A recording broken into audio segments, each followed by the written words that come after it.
actually so scared. Malapit ko. Serving.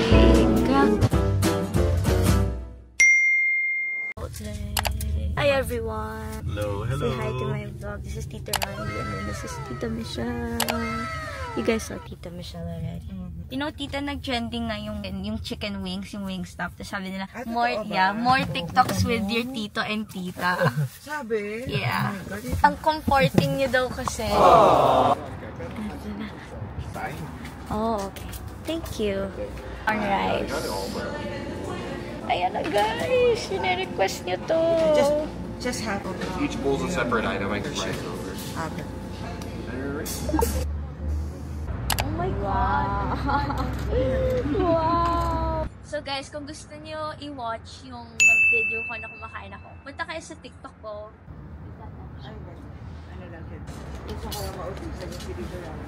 Tapos hindi ka basta-basta. Yung board, dalawa lang. Oh my God, guys. This is it. Thank you, Tita Randy. Okay. Oh my God. First bite. Steak and chicken.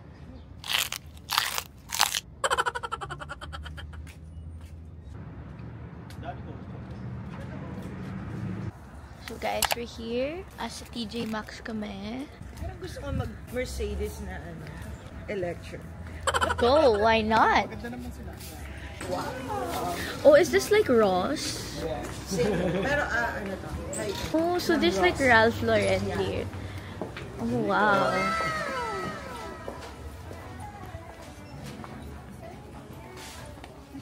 There's Valentino.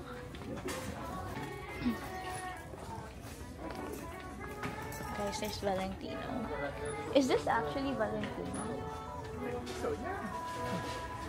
15,000 pesos guys for a Valentino. Kailangan ko talaga ng curling iron and hindi ako makatiis. Ang mura eh. Ang mura guys. Ito. Hindi na kasi gumagana yung Dyson ko. 19 for like ganyan. Guys, bumili ako ng curler, ng brush, at saka ng hair towel. And honestly, hindi ko sure kung kailangan ko to, but it's fine. Kasi, masaya naman ako. And I deserve it. So, diba? Let's go, baby.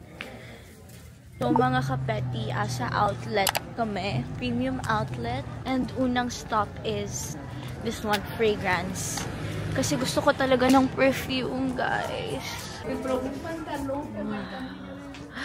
Of course, there's Ariana Grande. Oh my God, yes. Yes, yes, yes, yes, yes. Ayan ang gusto ko. REM. Sobrang bango niyan, guys. Sobra. Apakabango. Tita, nahanap ko na yung gusto ko. Sobrang bango. Yung kay Ariana Grande. Ito si Ariana Grande. Pinakamabango hindi si Cloud, si REM. Smell this one. Kay Sabrina Carpenter, Sweet Tooth. Morning mga kapeti. So it's June 3, 7 AM. Kanina pa akong gising mga 5. Sobrang bad ng sleep schedule ko. Kahapon hindi na ako natuloy sa Griffith Observatory. Shopping na lang ako sa outlet store. I bought clothes from Ralph Lauren na mga pangbata. And honestly, I feel so homesick. Today, I'm going back to Hollywood. And then, not sure. Honestly, sobrang extrovert ko talaga. I-enjoy ko talagang mag-travel na may kasama ako. But you know, it's an experience kapag you travel alone. Like, mas makikilala mo talaga sarili mo. So, honestly, I recommend you guys still travel alone. Kahit personally, mas gusto ko talaga may kasama ako. But I'm happy kasi my family is here and of course, I'm very grateful. Kanina pa ako actually nag-work. Nag-edit lang ako. Nag-send ako ng drafts sa brands. Then, baka mag-edit ako ng YouTube. And I ordered crumble cookies. A lot of y'all requested for me. Ordered this actually. Ayun. See you guys later. Guys, ito na siya. Ito na siya.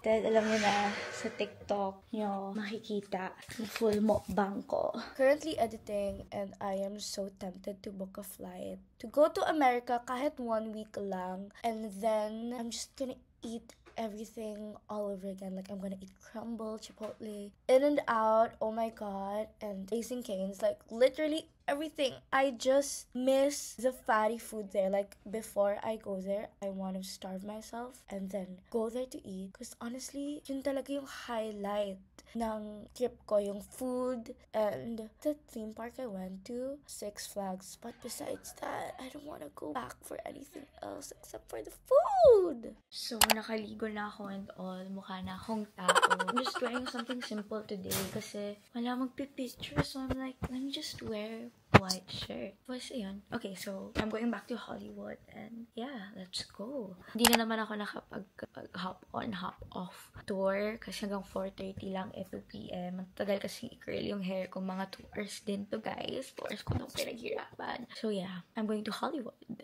Let's go, let's go.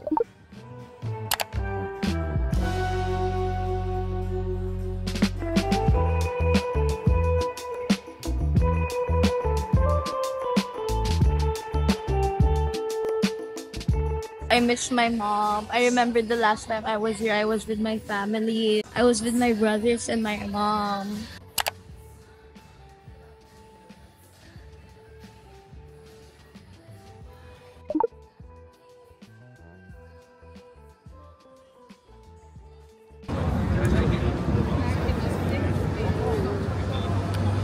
Hindi ko din alam kung ano tong place na to, but I've been here before. Chinese, hindi ko sure. Chinese theater. Okay, since I wasn't able to abot na nga sa hop-on, hop-off ko, my tita treated me here sa Madame Tussauds. And guys, honestly, if you're alone like me, do not go here. I don't know if I'm just a scaredy cat, but like, I honestly didn't enjoy it because it's better if like, when you're with a group of people, tapos pagtitripan yung mga wax figures. But if you're alone like me, girl, I was scared for my life! Third floor daw ang start, kaya let's go laban. Oh my god, it's Kylie Jenner! Wow, it looks so real. First Madame Tussauds ko, I think Hong Kong.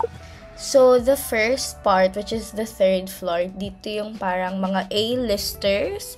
So, nandito si Ariana Grande, Selena Gomez. Basta yung mga sobrang sikat sa Hollywood, basically. It's actually so scary because they're just so accurate.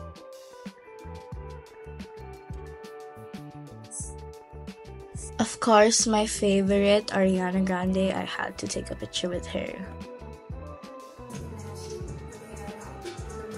Natakot ako, guys. Oh my god, I'm so scared. Like, what if may gumalaw?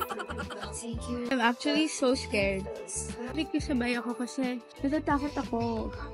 Okay, punta na tayo sa 2nd floor. Guys, not even joking, natatakot ako. Guys, I'm scared. Like, legit! Kinikilabutan ako. Like, what if may gumalaw? Oh my God! Teka lang. Natakot talaga ako. Tapos na. Thank God. Yeah, of course, souvenir store. Guys, ang kulo. May binibili kasi ako. So, cool. Place your item in the bagging area.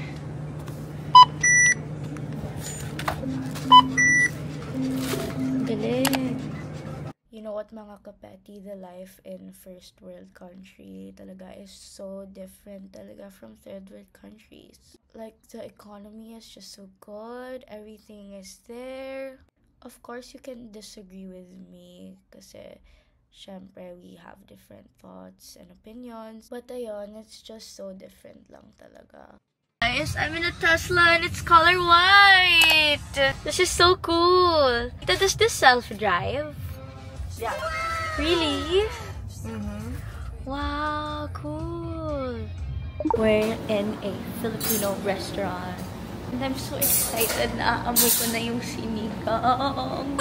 Since 1982.